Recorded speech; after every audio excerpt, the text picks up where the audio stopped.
ஹாய்ங்க. நல்லா கம கமன்னு தக்காளி சட்னி எப்படி செய்யுதுன்னு பார்த்துடலாமா? இது ரொம்ப ஈஸி அண்ட் ரொம்ப டேஸ்ட்டாகவும் இருக்கும். வாங்க பார்த்துடலாம். ஸோ அதுக்கு வந்துட்டு ஒரு 4, 5 பழுத்த தக்காளி எடுத்துக்கோங்க. அதுக்கப்புறமா 6 பல்லு பூண்டு, ஒரு கைப்பிடி அளவு சின்ன வெங்காயம், உங்கள் காரத்துக்கு ஏற்றா போல் வரமிளகாய். ஸோ இவ்வளோ தான். இந்த 4 பொருள் மட்டுமே போதும். இதை வச்சு சட்னி அரைச்சோன்னா அவ்வளோ டேஸ்ட்டாக இருக்கும். ஸோ வாங்க இதை வதக்கிடலாம். ஃபஸ்ட்டு ஒரு சட்டியில் கொஞ்சமாக எண்ணெய் விட்டுக்கோங்க. இது கூட நம்ம ஃபஸ்ட்டு வந்து வரமிளகாய் வந்து சேர்த்து நல்லா வறுத்துக்கோங்க.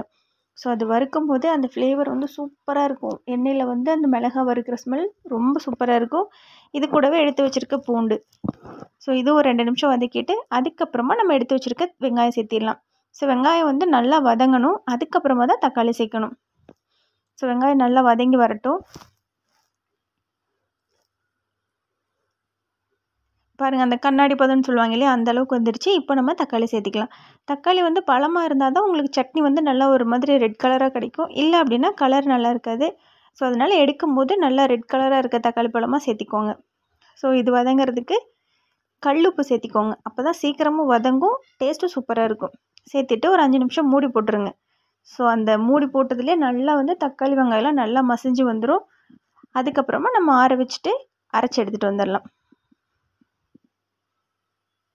இப்போ பாருங்கள், நல்லா சூப்பராக வதங்கிடுச்சிங்களா? இதை அப்படியே வேற ஒரு பிளேட்டுக்கு எடுத்து வச்சு ஆற வச்சிடலாம்.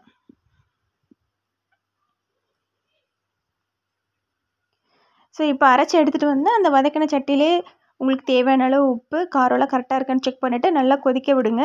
இப்போ ஃபைனலாக இது கூட ஒரே ஒரு தாளிப்பு மட்டும்தான் சேர்க்கணும்.